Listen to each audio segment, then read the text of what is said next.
Good morning, students. Today we are going to continue chapter number 3, Fertile Plains of Northern India. So, previous class में हमने northern planes की location पढ़ी थी कि उसकी location क्या है, ठीक है। और जो इसकी सॉइल है वो कौन सी है, एलुवियल सॉइल है, जो कि बहुत ज़्यादा फर्टाइल होती है और एग्रीकल्चर के लिए सबसे ज़्यादा सुटेबल होती है, ठीक है। इसके फिजिकल फीचर्स पढ़े थे। Now today's topic is division of the northern plane.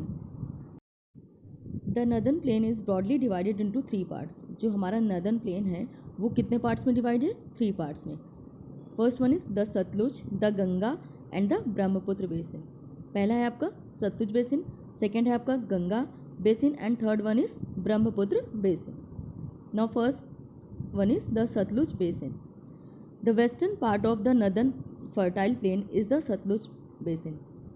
जो आपने नर्दर्न प्लेन का जो पूरा एरिया है, जो उसका वेस्टर्न पार्ट है, ठीक है। नर्दर्न फर्टाइल प्लेन का वेस्टर्न पार्ट को हम किस नाम से जानते हैं, सतलुज बेसिन के नाम से, ठीक है।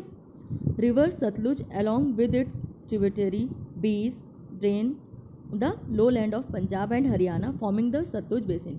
जो रिवर सतलुज है उसकी जो ट्रिब्यूटरी नदी है, जो उसकी सहायक नदी है, वो कौन सी है, बीज, ठीक है। रिवर बीज वो पंजाब और हरियाणा में फ्लो करती है, ठीक है। वहाँ पे जाके माउंटेन से आती है और आपकी कहाँ पे फ्लो, उसका लो लैंड, पंजाब और हरियाणा के लो लैंड पे उनका फ्लो स्लो हो जाता है, ठीक है। और इसी वजह से ही कौन सा बेसिन बनता है आपका, Sutlej basin. Then it enters into Pakistan to join rivers Indus. फिर सतलुज जो रिवर है वो कहाँ इंटर करती है, पाकिस्तान में, और किस रिवर को ज्वाइन करती है, इंडस रिवर को, ठीक है। The region gets very little rainfall. और ये जो सतलुज बेसिन है, ठीक है, ये पूरा जो रीजन है, ये यहाँ पे बहुत कम बारिश होती है, ठीक है, बहुत कम रेनफॉल होता है। The climate is hot in summer and very cold in winters. और जो यहाँ का क्लाइमेट है, सतलुज बेसिन का जो एरिया है, वहाँ का क्लाइमेट क्या है, समर्स में बहुत हॉट रहता है और विंटर्स में कोल्ड रहता है, ठीक है।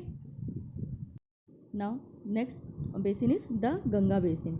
River Ganga originates in the Himalayas at Gaumukh. जो रिवर गंगा है उसका ओरिजिन क्या है, हिमालय के गौमुख से, ठीक है। Gangotri and IC glacier is the source of river Ganga. और जो रिवर गंगा का सोर्स है वो क्या है, जो आईसी ग्लेशियर है, ठीक है। ग्लेशियर क्या होती है, आपकी मूविंग मास ऑफ आइस, ठीक है, ठीक है। तो उसका सोर्स है glacier. Yamunotri glacier is the source of river Yamuna. और जो यमुनोत्री ग्लेशियर है वो किसका सोर्स है, रिवर यमुना का, ठीक है। As the glacier melt during summer they form perennial rivers. जब ये ग्लेशियर जो हैं, ठीक है, जो आइस की जो चट्टानें रहती हैं, ग्लेशियर रहते हैं, वो समर्स में क्या होते हैं, मेल्ट होते रहते हैं, ठीक है। और फिर वो एक पेरिनियल रिवर्स बनाते हैं, ठीक है, मतलब कभी ना सूखने वाली नदियाँ, ठीक है। River Ganga enters the plain at Haridwar. और जो रिवर गंगा है वो माउंटेन से होते हुए हरिद्वार के प्लेन्स में इंटर करती है, ठीक है। Gomti, Ghaghara, Gandak and Kosi are the other tributaries of river Ganga, ठीक है। जो घाघरा, गोमती, गंडक, कोसी, ये किसकी सहायक नदियां हैं, रिवर गंगा की, ठीक है। They also have their origin in the Himalayas and drain the low land called the Ganga basin. और ये इनका इन रिवर गंगा का ओरिजिन कहाँ है, हिमालयाज, और ये कहाँ जाके लो लैंड में क्या बनाती है, गंगा बेसिन, ठीक है। यहाँ पे प्लेन्स में क्या होता है, जो गंगा बेसिन है, जो रिवर गंगा है, उसका फ्लो बहुत धीरे हो जाता है, ठीक है, स्लो हो जाता है। The plateau rivers Chambal and Betwa are the tributaries of river Yamuna in the north. और नॉर्थ में रिवर यमुना की जो ट्रिब्यूटरीज रिवर हैं, सहायक नदियां हैं यमुना नदी की, वो कौन कौन सी हैं, वो हैं प्लेट्यू रिवर्स, और कौन कौन सी हैं, चंबल एंड बेतवा रिवर्स, ठीक है। River Son is the tributary of river Ganga in the south. और जो रिवर सन है वो साउथ में गंगा की क्या है, सहायक नदी है, ठीक है, ट्रिब्यूटरी रिवर है।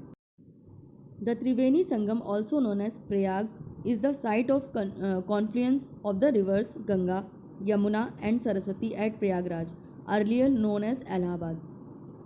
जो त्रिवेणी संगम है वो कौन कौन त्रिवेणी संगम को हम और किस नाम से जानते हैं? प्रयागराज के नाम से जानते हैं, ठीक है। और त्रिवेणी संगम क्यों? क्योंकि यहाँ पे तीन जो रिवर्स हैं आपकी, ठीक है, वो आके आपस में मिलती हैं, ठीक है। कौन कौन सी रिवर्स हैं? गंगा, यमुना एंड सरस्वती, ठीक है, प्रयागराज में। और प्रयागराज को हम पहले किस नाम से जानते थे? इलाहाबाद, ठीक है। River Saraswati is invisible and is believe to be flowing under the earth. जो रिवर सरस्वती है वो हमें दिखाई नहीं देती, ठीक है, और ऐसा माना जाता है कि वो कहाँ फ्लो करती है? अर्थ के नीचे, ठीक है। It meets the other two rivers from underneath. और ये जो बाकी जो दो रिवर है हमारी, गंगा एंड यमुना, उससे कहाँ मिलती है? नीचे मिलती है, ठीक है, अर्थ के नीचे मिलती है। The Triveni Sangam is a sacred place for the Hindus and is of religious importance.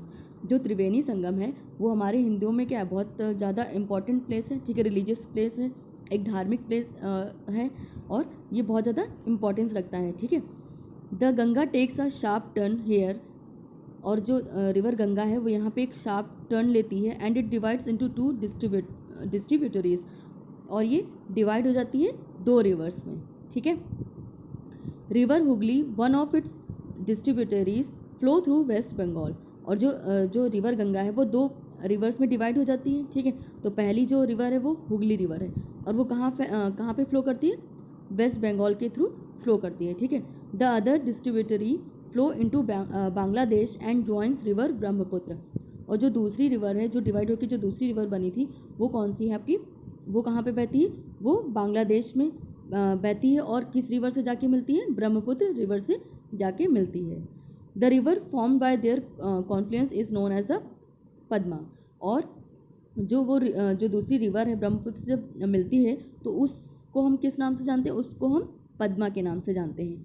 The Ganga basin receives more rainfall than the Sutlej basin. और जो द गंगा बेसिन है, जो सतलुज बेसिन में कम रेनफॉल होती है, ठीक है, और गंगा बेसिन में सतलुज बेसिन के कंपैरिजन में ज़्यादा रेनफॉल होती है, ठीक है। Summers are very hot and winters are very cold. और जो यहाँ के समर्स होते हैं वो बहुत ज़्यादा हॉट होते हैं, और विंटर्स में क्या? बहुत ज़्यादा कोल्ड होता है, ठीक है। Now next basin is the Brahmaputra basin, ठीक है, जो रिवर ब्रह्मपुत्र के थ्रू बना है। This is the eastern part of the northern fertile plain. और ये हमारे नदर्न फर्टाइल प्लेन का कौन सा पार्ट है? ईस्टर्न पार्ट है, ठीक है। The Brahmaputra basin is very narrow as compare to the Ganga basin. जो ब्रह्मपुत्र बेसिन है वो गंगा बेसिन के कंपैरिजन में बहुत ज़्यादा नैरो है, मतलब बहुत ज़्यादा पतला है, ठीक है। River Brahmaputra has its origin in Tibet near Mansarovar lake where it is called Tsangpo, ठीक है। जो रिवर ब्रह्मपुत्र है उसका ओरिजिन कहाँ है? तिब्बत में, ठीक है, मानसरोवर लेक के पास, और उसको हम किस नाम से जानते हैं? सैंगपो के नाम से जानते हैं। The Brahmaputra basin runs from west to east above Bhutan in the Himalayan region. जो ब्रह्मपुत्र बेसिन है वो कहाँ से रन करता है? फ्रॉम वेस्ट टू ईस्ट, ठीक है, भूटान के ऊपर से होते हुए हिमालयन रीजन में, ठीक है। Then it turns north east entering India in the state of Arunachal Pradesh. फिर ये क्या करती है? टर्न लेती है नॉर्थ ईस्ट में, ठीक है, और हमारे इंडिया में इंटर करती है। कौन से स्टेट में? इंडिया के अरुणाचल प्रदेश में। It then flows through the state of Assam and Meghalaya and enters Bangladesh. There it is known as Jamuna, ठीक है। फिर ये क्या करती है? अरुणाचल प्रदेश से होते हुए कहाँ जाती है? असम में, और फिर उसके बाद मेघालय में, फिर इंटर करती है बांग्लादेश में, ठीक है। और बांग्लादेश में जो ब्रह्मपुत्र रिवर है उसको किस नाम से जानते हैं? जमुना के नाम से जानते हैं, ठीक है। Then it joins one of the distributaries of river Ganga and forms the largest delta in the world known as Sundarban। फिर ये क्या करती है? जो रिवर गंगा की जो डिस्ट्रीब्यूटरी, जो रिवर गंगा दो पार्ट में डिवाइड हो गई थी, ठीक है, तो उसी की जो डिस्ट्रीब्यूटरी रिवर है वो किससे मिलती है? ब्रह्मपुत्र से, और वो वर्ल्ड का सबसे बड़ा डेल्टा बनाती है, ठीक है, और उस डेल्टा के क्या नाम है? Sundarban delta. This region is very swampy and is covered with dense forest called the tidal forest. और ये रीजन क्या? बहुत ज़्यादा दलदला है, और यहाँ पे बहुत ज़्यादा डेंस फॉरेस्ट पाए जाते हैं। उन फॉरेस्ट का क्या नाम है? Tidal forest. River Brahmaputra is not only fed by the melting ice of the Himalayas but also by the monsoon rains in the north eastern hilly region of India. जो रिवर ब्रह्मपुत्र है, ठीक है, उसमें जो वाटर है वो मेल्टिंग, हिमालय के जो मेल्टिंग आइस है, जो आइस है जो मेल्ट होती है उससे ही नहीं भरी हुई है, बल्कि जो मानसून रेन है उससे भी वो मतलब फ्लो करती है, उससे भी वो भर जाती है। ठीक है, उसका भी पानी किस में मिल जाता है? ब्रह्मपुत्र रिवर में। ठीक है, एक तो हिमालय की जो आइस है वो मेल्ट होके मिलती हैं, और दूसरा मानसून रेन्स का जो वाटर होता है, ठीक है, जो मानसून के थ्रू जो वाटर होता है वो भी किस में मिल जाता है? रिवर ब्रह्मपुत्र में।